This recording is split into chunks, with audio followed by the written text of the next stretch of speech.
Welcome back here on Live Now from Fox, and you are taking a live look over New York City. That is where our next story takes us, as the new mayor-elect of New York City, Zoran Mamdani, spent the days after his election in Puerto Rico attending a conference. Now, the self-described Democrat socialist was elected by a huge margin this week to lead the country's largest city. Here's what he told reporters from Puerto Rico. I'm so happy to be here in Puerto Rico, and that question was asked of me of where I would go outside of the country. And I'm happy to be here at Somos. And I'm happy also to be here because you cannot tell the story of New York City without telling the story of Puerto Rico. And even just going to that parade and Puerto Rico no se vende, the chants, the convictions of so many of a life of decency. And it's been a joy to be here. I'm proud to report that in the few hours I've been here, I've already had some mofongo, and it's great. All right, again, those were some of the comments there by Zoran Mamdani as he's over in Puerto Rico for that conference.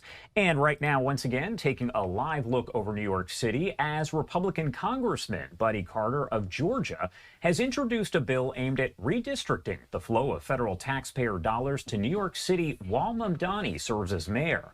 Carter's bill is called the Moving American Money Distant from Anti-National Interest Act, or the Mamdani Act for short. The congressman joining us now live to discuss all of this. Congressman, thank you so much for taking the time to be here today. Well, thank you for having me. Of course. And first off, can you kind of go back to basics and explain exactly what the Mamdani Act really does?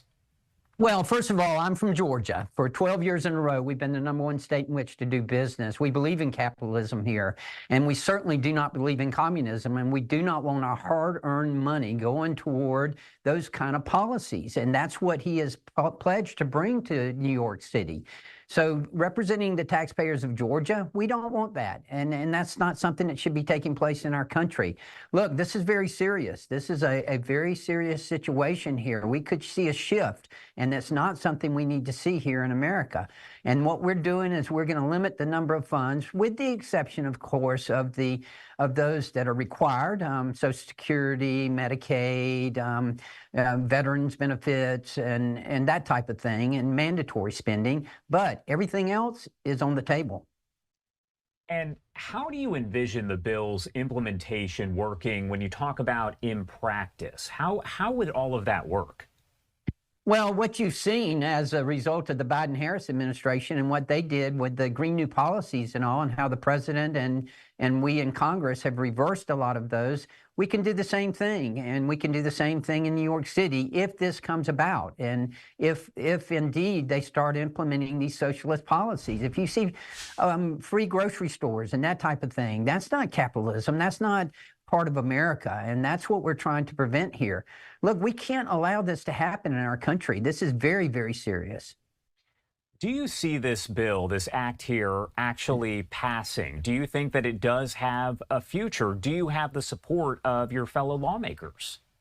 Well, I think if they look at it and they consider what is going on, then yes, I think it will have the opportunity to pass. I've had a real good response from members of our delegation, or I should say of our conference, who have responded to me and said, yes, they like this and they agree with this. Look, I think that Republicans, as well as some common sense Democrats, will agree that we do not need communism here in America, and that this is going to lead to communism. So that's why, yes, I do believe it does have a future. On the kind of other side of that, what would you say to people who maybe do oppose this legislation? Well, I would say just look at it and consider it. And the reason why, consider what the consequences would be if he is indeed successful.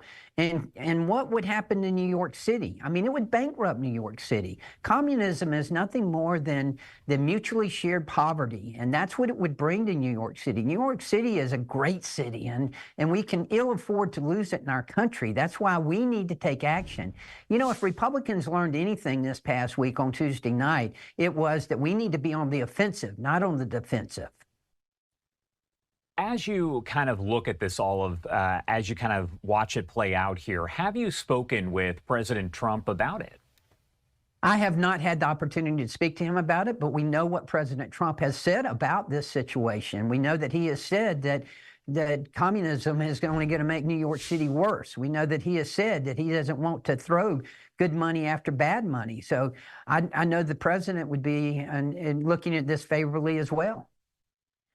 What are your overall thoughts, your reaction when you saw the results come in on Tuesday night, everyone kind of watching to see what happens because Zoran Mamdani had been leading in the polls significantly, but it did appear that maybe Cuomo was gaining on him a little bit. But to see Zoran Mamdani win by that huge margin, what was going through your mind at that point?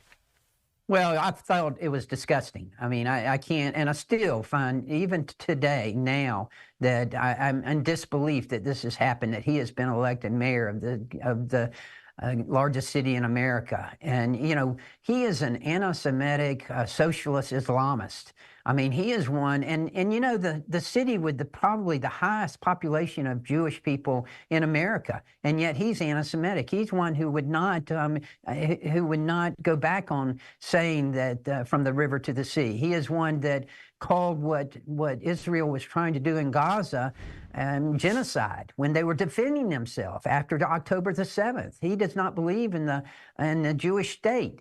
He is anti-Semitic, and to have this in the largest Jewish population city in America, I think, is disgusting.